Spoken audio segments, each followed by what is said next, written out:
रब तमन्ना है मुझे जन्नत में आना है तले अर्शे बरी एक রমাদান উপলক্ষে আখিরাত প্রেয়সী মুসলমান যারা আছে, আল্লাহকে যারা চায়, তাদের প্রস্তুতি কি হবে? আখিরাত প্রত্যাশী মুসলিমের প্রাথমিক প্রস্তুতি হচ্ছে রমাদান আসার আগ থেকেই আল্লাহ তাআলার কাছে রমাদানের জন্য দোয়া করতে থাকে। বিগত 2 মাস ধরে একটা দোয়া পড়তেছি, আপনারা সকলেই পারেন আলহামদুলিল্লাহ। আল্লাহুম্মা বারিক লানা ফি রজব ওয়া শাবান ওয়া বাল্লিগনা রমাদান।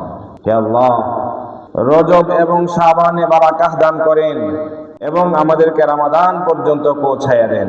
এই দোয়া আলহামদুলিল্লাহ আমরা 2 মাস ধরে পড়তেছি।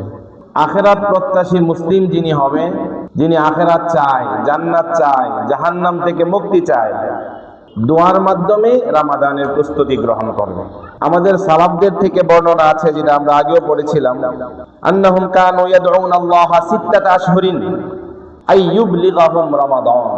আমাদের আসলাফগণ রমাদান মাস আসার 6 মাস আগে থেকে আল্লাহর কাছে দোয়া করতেন, আল্লাহ আপনি আমাদেরকে রমাদান পর্যন্ত পৌঁছায় দেন। সুম্মা ইয়াদউনাহু খামসাতা আশহুরিন বাদাহা হাত্তা ইয়াতাকাব্বালা মিনহুম। রমাদান যখন তাদের থেকে বিদায় নিত, বিদায় নেওয়ার পরে 5 মাস আল্লাহ তাআলার কাছে দোয়া করতেন, আল্লাহ রমাদানে যত ইবাদত বندگی করছি সেগুলোকে আপনি কবুল করে নেন। সুবহানাল্লাহ। রমাদান মাস আসার আগে 6 মাস আল্লাহ তাআলার কাছে দোয়া করে, আল্লাহ আমাদেরকে রমাদান পর্যন্ত পৌঁছায় দেন। রমাদান মাস যখন চলে গেছে, তখন আল্লাহর কাছে দোয়া পরিবর্তন করে বলতেছে, আল্লাহ রমাদানে যে ইবাদত বندگی আপনার জন্য করছি সেগুলোকে আপনি কবুল করে নেন।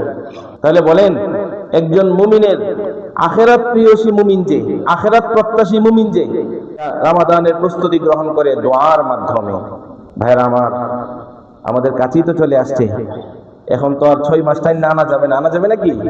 এখন যে 5-6 দিন যেটা আছে, সেটার মধ্যে বেশি করে আল্লাহর কাছে দোয়া করতে পারবো ইনশাআল্লাহ? পারবো? আল্লাহ পারি নাই। আল্লাহ আপনি আমাদেরকে মাফ করে দেন, রমাদান পর্যন্ত পৌঁছায় দেন। রমাদানের বরকত যেন আমরা হাসিল করতে পারি, সওয়াবগুলো যেন আমরা অর্জন করতে পারি, সেই যোগ্যতা আপনি, সেই তৌফিক আপনি আমাদেরকে দান করুন। সম্মানিত হাজিরিন, আখিরাত প্রত্যাশী মুমিনের এর আরেকটা প্রস্তুতি হচ্ছে তার নিয়তটাকে খালেস করে নিবে। রমাদানের জন্য নিয়তটাকে কি করে নিবে? খালেস করে নিবে, পরিষ্কার করে নিবে, অন্তরটাকে পরিচ্ছন্ন করে নিবে, অন্তরের ময়লাগুলোকে পরিষ্কার করে নিবে। আমলের ময়দানে সে দৌড়াতে থাকবে। ইবনে মাজার হাদিস, এক ঘোষণাকারী ঘোষণা করতে থাকে, রমাদান তো চলে আসছে, যারা অন্যায় করতেছো তোমাদের অন্যায় এখন অফ করে দাও, অন্যায় কমিয়ে ফেলো, আকসির বন্ধ করো তোমার অন্যায়। আর যারা আখিরাত প্রত্যাশী, যারা আল্লাহ তাআলাকে চাও, জান্নাত চাও, তোমরা আগে যে পরিমাণ আমল করতে সেই থেকে তোমাদের আমল আরো বাড়ায় দাও, তোমাদের আমল আরো কি করে দাও? বৃদ্ধি করে দাও, আমল আরো বৃদ্ধি করো। সতেজে নিজেকে আগায় নিয়ে আসো, নিজের প্রতিটা সময়কে কাজে লাগাও। অন্য হাদিসের মধ্যে আছে, জাবির ইবনে আব্দুল্লাহ রাদিয়াল্লাহু তাআলা বলেন, লা তাজআল ইয়াউমা ফিতরিকা ওয়া ইয়াউমা সাওমিকা সাওয়াআন। রমাদানের সময়, রমাদানের পূর্বের সময় দুইটা যেন এক না হয়। রমাদানের পূর্বে তুমি বেখিয়ালে চলছো, রমাদানে তোমার বেখিয়ালিপনা যেন না থাকে, তোমার মধ্যে যেন আমলের উদ্দীপনা বেড়ে যায়, ইবাদত বন্দিগির উদ্দীপনা বেড়ে যায়। আমার ভাইরা, রমাদানে বিশেষ 3টা বিষয় বুখারী শরীফে আছে। রাসূলুল্লাহ সাল্লাল্লাহু আলাইহি ওয়াসাল্লাম বলেন, মান সামা ঈমানান ওয়া ইহতিসাবান গুফিরা লাহু মা তাকদ্দামা মিন যামবিহি। যে ব্যক্তি ঈমান ও ইহতিসাবের সাথে, তার ভিতরে ঈমান এবং ইহতিসাব, সওয়াবের আশায়, আমরা অনেক সময় আমল করি কিন্তু সওয়াবের আশা থাকে না, তাহলে বোঝা গেল আমলের অনুভূতি আমার মধ্যে নাই। আমল করতেছি, নামাজ পড়তেছি, কিন্তু নামাজ পড়লে যে কি পুরস্কারটা পাবো সেই অনুভূতি আমার মধ্যে কাজ করে না, তাহলে বোঝা গেল আমি নামাজের মূল্যটা বুঝতেছি না। রুকুতে যাচ্ছি, সেজদা যাচ্ছি, কিন্তু আমার অন্তর আল্লাহর সাথে সম্পৃক্ত হচ্ছে না। মসজিদে আসতেছি, কিন্তু অন্তর দ্বারা নামাজের মূল্য আমি উপলব্ধি করতে পারি না, সওয়াবের আশা আমার মধ্যে নাই। মান সামা ঈমানান ওয়া ইহতিসাবান গুফিরা লাহু মা তাকদ্দামা মিন যামবিহি। যে ব্যক্তি ঈমান ও ইহতিসাবের সাথে, ঈমানের সাথে এবং সওয়াবের আশায়, যেটা বলতেছিলাম যে অন্তর কার সাথে সম্পৃক্ত হতে হবে? আল্লাহর সাথে সম্পৃক্ত হতে হবে। নামাজ যেন পড়তেছি তো ঠিক আছে, শরীর দিয়ে নামাজ পড়তেছি, অন্তর দিয়েও নামাজ পড়তে হবে। অন্তরটা যেন আল্লাহর সাথে সম্পৃক্ত হয় আমার। সওয়াবের আশায় যখন আমি কাজটা করব, তখন বোঝা গেল আমার অন্তরটা কার সাথে সম্পৃক্ত হয়েছে? আল্লাহর সাথে সম্পৃক্ত হয়েছে। এরপরের অংশে আছে ওমান কামা ঈমানান ওয়া ইহতিসাবান গুফিরা লাহু মা তাকাদ্দামা মিন যামবিহি। যে ব্যক্তি রমাদান মাসে রাতে দাঁড়ায় দাঁড়ায় আল্লাহর ইবাদত করলো, তারাবি পড়লো, তাহাজ্জুদ পড়লো, আল্লাহর কাছে দোয়া কান্নাকাটি করলো, গুফিরা লাহু মা তাকাদ্দামা মিন যামবিহি, তার পূর্বের সমস্ত গুনাহ আল্লাহ তাআলা মাফ করে দিবেন। সুবহানাল্লাহ। এরপরের অংশে রাসূলুল্লাহ সাল্লাল্লাহু আলাইহি ওয়াসাল্লাম বলেন ওমান কামা লাইলাতাল কদর ঈমানান ওয়া ইহতিসাবান গুফিরা লাহু মা তাকাদ্দামা মিন যামবিহি। যে লাইলাতুল কদরটা পেল, লাইলাতুল কদরে ঈমান থাকা অবস্থায় সওয়াবের আশায় ইবাদত বন্দেগী করলো, আল্লাহ তাআলা তার পূর্বের সমস্ত গুনাহ মাফ করে দিলেন। সুবহানাল্লাহ। দ্বিতীয় পয়েন্টে যে কথাটা বলেছিলাম, নিয়তটাকে আমাদের কি করতে হবে? পরিশুদ্ধ করতে হবে, নিয়তটাকে সাফ করতে হবে। রমজানের রোজা রাখতেছি কাকে খুশি করার জন্য? কাকে খুশি করার জন্য? আল্লাহকে খুশি করার জন্য। যতটা ইবাদত করতেছি কেবল একমাত্র আল্লাহকে খুশি করার জন্য। অন্তরটা আল্লাহর সাথে সম্পর্ক করে দিতে হবে আমাদের। সম্মানিত হাজিরিন, আখিরাত প্রত্যাশী মুসলিমদের রমাদানের প্রস্তুতির আরেকটা পয়েন্ট হচ্ছে রমাদানকে কেন্দ্র করে কোরআনের সাথে সম্পর্ক বৃদ্ধি করবে। মহান আল্লাহ তাআলা সূরা বাকারার প্রথমেই বলেছেন যালিকাল কিতাব লা রাইবা ফীহি। এই কিতাব যার মাঝে সামান্য পরিমাণ কোনো সন্দেহ নাই। হুদাল্লিল মুত্তাকিন। এই কিতাব মুত্তাকিনদেরকে জান্নাতের পথ দেখায়। কাদেরকে পথ দেখায়? কাদেরকে পথ দেখায়? সবাইকে দেখায়।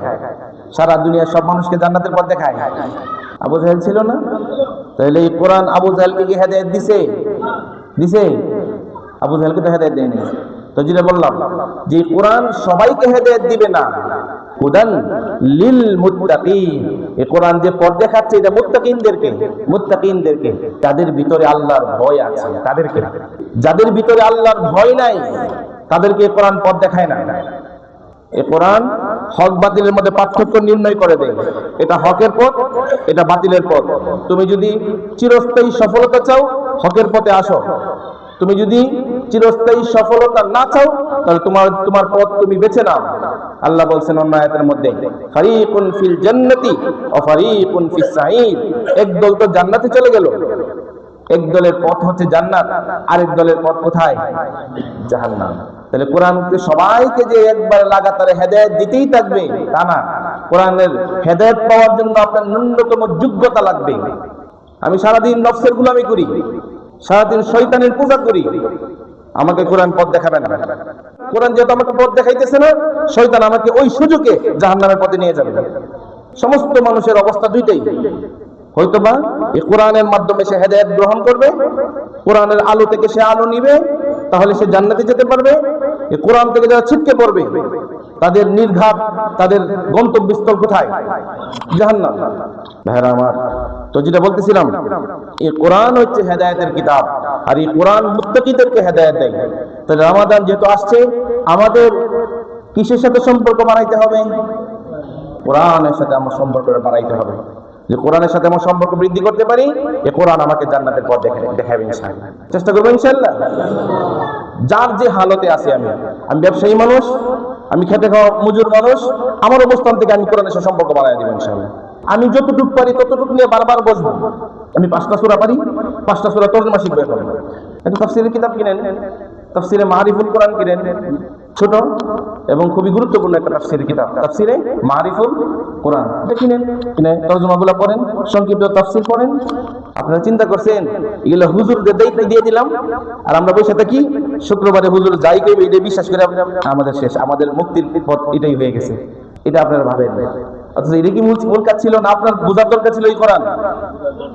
আল্লাহ বলছেন ওয়ালাকাদ ইয়াসসারনাল কোরআন, এই কোরআন আমি সহজ করে দিছি। একজন কাফের কোরআন হাতে নিয়ে পড়তে থাকে, পড়ে তার ভিতরে ঈমান ঢুকে যায়। কোরআন পড়তেছি, এই কোরআনের মাধ্যমে সে হেদায়েত গ্রহণ করতেছে, কোরআন দ্বারা সে হেদায়েত পাইছে। আর আপনি দেখবেন মুসলমান ভাই, আপনি বুঝবেন না কেন?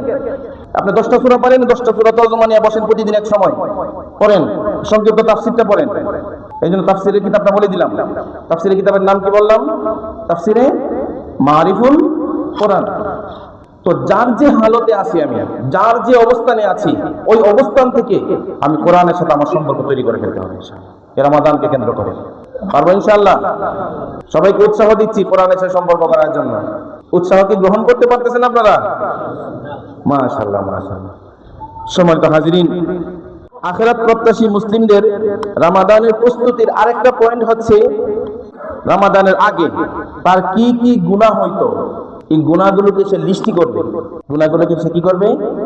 খাতা নিবে, খাতা নিয়ে বসবে, বসে চিন্তা করবে, ওই সাইজ চলে গেলে আমার টিভি দেখা হয়, চোখের জিনা হয়, লিখবে, বসে বসে লিখবে, লম্বা লিস্টি করবে কি কি গুনাহ হয় আমার দ্বারা। তো লিস্টি করবে, অমুক জায়গায় গেলে বেপরদা হয়, অমুক জায়গায় গেলে কানের হেফাজত হয় না, সবগুলো লিস্টি করবে। অমুকের সাথে বসলে গীবত করতে হয়, কথা কি বুঝছেন? অমুকের বাসায় গেলে এই কাজ করতে হয়, সবগুলো বসে লিস্টি করবে। লিস্টি করে এখন একটা একটা ধরবে যে এটা আমি অফ করে দিলাম, হারামের সাথে সম্পর্ক আমার আছে, লিখবে। কি গুনাহ করি আমি জানি না, নাকি জানি? জানি কিনা? হ্যাঁ, সবাই জানি। এখন আমার কাজ হচ্ছে এই লিস্ট অনুযায়ী এই গুনাহগুলো আমি ছেড়ে দিব। একদিনে হবে না, আস্তে আস্তে হবে, তবে আমার প্রস্তুতি তো নিতে হবে নাকি ভাইরা আমার? তো যেটা বলতেছিলাম, আপনি লিস্টি করেন, লিস্টি করে এই লিস্ট অনুযায়ী আমার কি কি গুনাহ হয়, এই গুনাহগুলো বর্জন, এটা রমাদানের প্রস্তুতি ইনশাআল্লাহ। পারবো ইনশাআল্লাহ? আল্লাহ তাআলা বলছেন, ওমাইয়া আসিল্লাহ ওয়া রাসূলাহু ওয়া ইয়াতাআদ্দা হুদুদাহু ইউদখিলহু নারান খালিদান ফিহা আবাদা। যে আল্লাহ এবং আল্লাহ রাসূলের সাথে অবাধ্যতা করবে, গুনাহের মধ্যে লিপ্ত হবে, অপরাধের মধ্যে লিপ্ত হবে, ফাইন্না লাহু নারা জাহান্নামা, তার জন্য রয়েছে জাহান্নামের আগুন। তার জন্য কি আছে? জোরে বলেন, কি আছে? জাহান্নামের আগুন। সেখানে ডুববে, সবসময় ওখানে থাকতে থাকবে।